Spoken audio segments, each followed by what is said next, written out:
ಎಲ್ಲ ಗೌರವಾನ್ವಿತ ಮಾಧ್ಯಮ ಮಿತ್ರರೇ,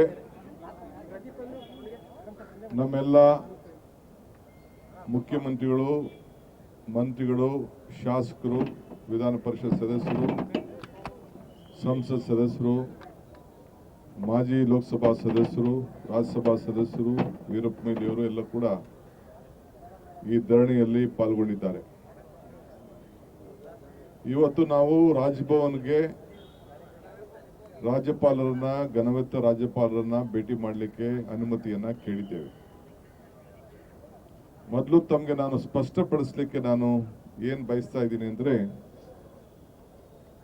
ಸಿದ್ದರಾಮಯ್ಯನವರ ಪರವಾಗಿ ಸಿದ್ದರಾಮಯ್ಯನವರ ಕೇಸಿನ ವಿಚಾರದಲ್ಲಿ, ನಮ್ಮ ಮುಖ್ಯಮಂತ್ರಿಗಳ ಕೇಸಿನ ವಿಚಾರದಲ್ಲಿ ನಾವು ಈ ರಾಜಭವನ್ ಚಲೋ ಹಮ್ಮಿಕೊಂಡಿಲ್ಲ. ಈಗಾಗಲೇ ಆ ವಿಚಾರ ನ್ಯಾಯಾಲಯದಲ್ಲಿದೆ, ನ್ಯಾಯಾಲಯದಲ್ಲಿ ಚರ್ಚೆ ಆಗ್ತಾ ಇದೆ. ನಾವು ಇದಕ್ಕೆ ಅದರ ಬಗ್ಗೆ ನಾವು ಇಲ್ಲಿ ಪ್ರಸ್ತಾವನೆ ಮಾಡಲಿಕ್ಕೆ ನಾವು ಹೋಗ್ತಾ ಇಲ್ಲ. ಏನು ಅವರು ನಮಗೆ ಸ್ಯಾಂಕ್ಷನ್ ಕೊಟ್ಟಿದ್ದಾರೆ ನಮ್ಮ ವಿರುದ್ಧ, ಅದರ ಬಗ್ಗೆ ಈಗಾಗಲೇ ನಾವು ನ್ಯಾಯಾಲಯದಲ್ಲಿ ಹೋರಾಟವನ್ನು ನಾವು ಮಾಡ್ತಾ ಇದ್ದೇವೆ. ಇವತ್ತು ಏನು ಈ ರಾಜಭವನ್ ಚಲೋ ಇದೆ, ಇದು ಗವರ್ನರ್ ಆಫೀಸು ಒಂದು ಪಕ್ಷದ ಕಚೇರಿಯಾಗಿ ಪರಿವರ್ತನೆ ಆಗಬಾರ್ದು. ಇದೊಂದು ಸಂವಿಧಾನದ ಪೀಠ. ಸಂವಿಧಾನ ಒಂದು ಎಲ್ಲರೂ ಕೂಡ ನ್ಯಾಯಬದ್ಧವಾಗಿ ನಡಿಬೇಕು ಅಂತ ಹೇಳಿ ಗವರ್ನರ್ ಸ್ಥಾನವನ್ನ, ಗವರ್ನರ್ ಕುರ್ಚಿಯನ್ನ, ಗವರ್ನರ್ ಕಚೇರಿಯನ್ನ ಸ್ಥಾಪನೆ ಮಾಡಿದೆ. ಅದರನ್ನ ತಾವು ಕಾಪಾಡಬೇಕು ಅನ್ನೋ ದೃಷ್ಟಿಯಿಂದ ಈ ಸಂದರ್ಭದಲ್ಲಿ ನಾವು ಡಿಮ್ಯಾಂಡ್ ಮಾಡಲಿಕ್ಕೆ ನಾವೆಲ್ಲ ಇಲ್ಲಿ ಸೇರಿದ್ದೇವೆ. ನಮಗೆ ಆಶ್ಚರ್ಯ ಏನಪ್ಪಾ ಅಂದ್ರೆ, ಇಡೀ ಪ್ರಜಾಪ್ರಭುತ್ವದ ವ್ಯವಸ್ಥೆಯಲ್ಲಿ ನಾವು ಕೂಡ ಬಹಳ ವರ್ಷದಿಂದ ನಾವೆಲ್ಲ ಕೆಲಸ ಮಾಡ್ತಾ ಇದ್ದೇವೆ. ಬಹಳ ಜನ 50 ವರ್ಷ, 40 ವರ್ಷ, 30 ವರ್ಷ ಎಲ್ಲ ಕೂಡ ಮಾಡ್ತಾ ಇದ್ದೇವೆ. ನಾವು ಎಲ್ಲ ಕೆಲಸ ಮಾಡ್ತಾ ಇದ್ದೇವೆ.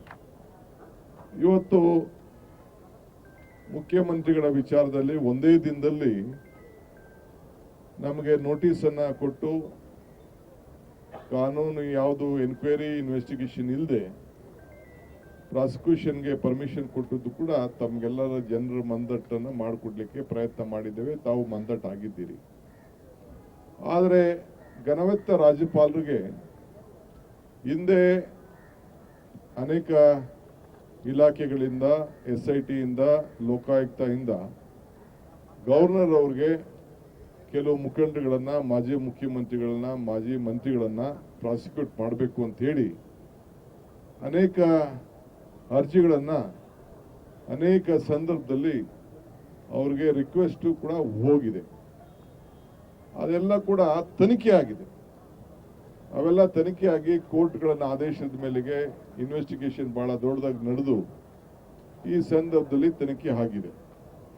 ತನಿಖೆ ಆಗಿದ್ದಂತ ಕೇಸ್ಗಳಲ್ಲಿ ಬಹುಶಃ ಇವತ್ತು ಹೆಂಗೆ ನಮ್ಮ ಮುಖ್ಯಮಂತ್ರಿಗಳ ಮೇಲೆ ಯಾವ ರೀತಿ ಪ್ರಯೋಗ ಮಾಡಿದ್ರು, ಅದಕ್ಕಿಂತ ಮುಂಚಿತವಾಗಿ, ಯಾಕೆಂದ್ರೆ ಎಲ್ಲ ದಾಖಲೆಗಳಿತ್ತು, ಎನ್ಕ್ವೈರಿಗಳಾಗಿತ್ತು.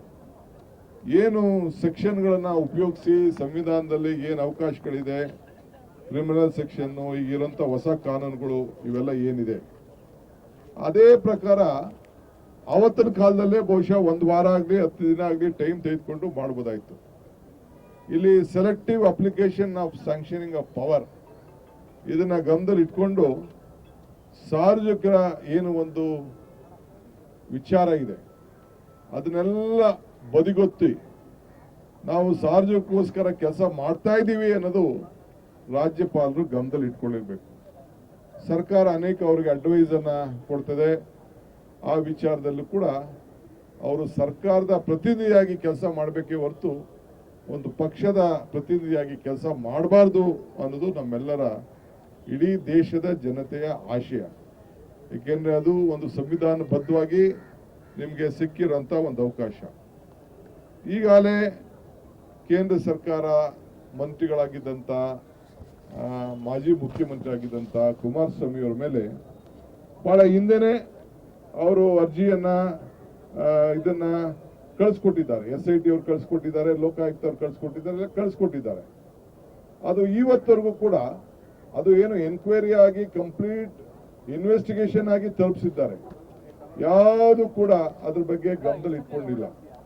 ಅದಲ್ಲದೆ ಮುರುಗೇಶ್ ನಿರಾಣಿ ಅವರು, ಸತೀಶ್ ಜೊಲ್ಲೆ ಅವರು, ಜನಾರ್ದನ್ ರೆಡ್ಡಿ ಅವರು ಹೀಗೆ ಬಹಳ ಹಿಂದೆನೆ ಅವರು ಪ್ರಾಸಿಕ್ಯೂಟ್ ಮಾಡಬೇಕು ಅಂತೇಳಿ ಪರ್ಮಿಷನ್ ಕೇಳಿದ್ದಾರೆ. ಅದನ್ನೆಲ್ಲ ಒಂದ್ ಕಡೆ ಸೈಡ್ಗಿಟ್ಟು ಇದನ್ನ ನೀವು ತಾರತಮ್ಯವನ್ನು ಮಾಡಿ ಇವತ್ತು ನಮ್ಮ ಮೇಲೆ ಇವತ್ತು ಏನು ಹೊರಟಿದ್ದಾರೆ ಇದು ನ್ಯಾಯಬದ್ಧವಾಗಿಲ್ಲ. ನಿಮ್ಮ ರಾಜ್ಯಪಾಲರ ಏನು ಗೌರವ ಇದೆ ಅದಕ್ಕೆ ಗೌರವನ ಕೊಟ್ಟು ನೀವು ಈ ಸಂದರ್ಭದಲ್ಲಿ ಮೊದಲು ಇನ್ವೆಸ್ಟಿಗೇಷನ್ ಆಗಿರುವಂತ ಕೇಸ್ಗಳಿಗೆ ಈಗ ಯಾವ ರೀತಿ ತರಾತುರಿಯಿಂದ ನೀವು ಪ್ರಾಸಿಕ್ಯೂಷನ್ ಕೊಟ್ಟಿದ್ದೀರಿ ಕಾನೂನು ಬದ್ಧವಾಗಿ ನೀವು ಕೊಡಬೇಕು ಅಂತ ಹೇಳಿ ಒತ್ತಾಯ ಮಾಡಲಿಕ್ಕೆ ಇವತ್ತು ನಾವೆಲ್ಲ ಇವತ್ತು ಹೊರಟಿದ್ದೇವೆ. ಸೊ ಅದಕ್ಕೆ ಎಲ್ಲ ನಮ್ಮ ಶಾಸಕರು, ಮಾಜಿ ಶಾಸಕರುಗಳು, ವಿಧಾನ ಪರಿಷತ್ ಸದಸ್ಯರೆಲ್ಲ ಬಂದಿದ್ದಾರೆ. ನಾವು ಈಗೆಲ್ಲ ಹೋಗಿ ಗವರ್ನರ್ಗೂ ಟೈಮ್ ಕೊಟ್ಟಿದ್ದೇವೆ, ಗವರ್ನರ್ ಅವರು ಕೂಡ ಟೈಮ್ ಕೊಟ್ಟಿದ್ದಾರೆ. ಸೊ ಅದರಿಂದ ಬಹಳ ವಿಚಾರ, ಬಹಳ ನಾಯಕರುಗಳೆಲ್ಲ ಇಲ್ಲಿ ಚರ್ಚೆ ಮಾಡೋರಿದ್ದಾರೆ, ಮಾತಾಡೋರಿದ್ದಾರೆ. ಅದರಿಂದ ಮಳೆ ಬರೋದ್ರಿಂದ ಅವ್ರು ನಮಗೆ 11 ಕಾಲಕ್ಕೆ ಬನ್ನಿ ಅಂತ ನಮಗೆ ಟೈಮ್ ಕೊಟ್ಟಿರೋದ್ರಿಂದ ನಾವೆಲ್ಲ ಈ ಗಾಂಧಿ ಪ್ರತಿಮೆಯಿಂದ ಗಾಂಧಿ ನ್ಯಾಯಕ್ಕೋಸ್ಕರ, ಗಾಂಧಿ ಸತ್ಯಕ್ಕೋಸ್ಕರ, ಆ ಪ್ರತಿಮೆಯ ವಿರುದ್ಧ, ಪ್ರತಿಮೆಯ ಎದುರುಗಡೆ ನಾವು ಈ ಹೋರಾಟವನ್ನ ರಾಜ್ಯಪಾಲರ ಏನು ಒಂದು ನಡತೆ, ರಾಜ್ಯಪಾಲರ ಆಫೀಸಿನ ದುರ್ಬಳಕೆ ಇವೆಲ್ಲ ಗಮನದಲ್ಲಿಟ್ಕೊಂಡು ನಾವು ಅವ್ರಿಗೆ ತಿಳಿಸಕ್ಕೆ ಹೋಗ್ತಾ ಇದ್ದೇವೆ. ಇದು ನೀವು ಮಾಡ್ತಾ ಇರೋದು ತಪ್ಪು. ಒಂದ್ ಕಣ್ಣು ಸುಣ್ಣ, ಒಂದ್ ಕಣ್ಣು ಬೆಣ್ಣೆ ಆಗ್ತಾ ಇದ್ದೀರಿ. ಇದು ಸರಿ ಇಲ್ಲ. ಸಮಾನತೆಯಿಂದ ನಾವನ್ನ ರಕ್ಷಣೆ ಮಾಡಬೇಕು. ಗವರ್ನರ್ ಅವರ ಆಫೀಸ್ ಏನಿದೆ ಅದು ಸಮಾನತೆಗೆ ಹೆಸರಾಗಿರಬೇಕು. ಸಂವಿಧಾನದ ಪೀಠಕ್ಕೆ ಒಂದು ಗೌರವನ ಕೊಡಬೇಕು ಅನ್ನೋ ದೃಷ್ಟಿಯಿಂದ ನಾವು ಒತ್ತಾಯ ಮಾಡಲಿಕ್ಕೆ, ಅವ್ರಿಗೆ ತಿಳಿಸ್ಲಿಕ್ಕೆ ಈ ಸಂದರ್ಭದಲ್ಲಿ ನಾವು ಹೋಗ್ತಾ ಇದ್ದೇವೆ. ನಾನು ಇಂಗ್ಲಿಷ್ ವಿಚಾರದಲ್ಲಿ ತಿಳಿಸ್ತೀನಿ. We are appealing to the Excellency Governor of Karnataka that this partition attitude should not be taken. You should see that everyone should be looked at equally. There were so many cases against some of the cases has been referred by Lokayukta after the investigation. SIT team against Mr. Janardhan Reddy, against Mr. Kumar Swamy, Sashikala Jolle and Irani. You have not opened their cases. You have not permitted the case. All those cases have already been investigated, but partition attitude has been taken by your office. We are going there to demand the governor. So justice should be given and everyone should be looked equally and cases has to be taken up. Kindly give prosecution permission as requested by the authorities already, which has been investigation and submitted the report. This is our demand. This case is this protest is nowhere related to Siddaramaiah ji issue. Siddaramaiah ji issue is already in the court. We are fighting out legally. We are very confident that justice will prevail upon us. It is just not a case. Only a small application has been given, which has no value, no meaningless. But still, the governor has given that we are fighting in the court. We believe that the law will give us justice, the constitution will help us, and the court will give us a favorable verdict in this case. Now we are just demanding the governor on the 4 cases which has been referred to him to give prosecution. So we all are moving to the Raj Bhavan. We request all of you to cooperate with us. Thank you.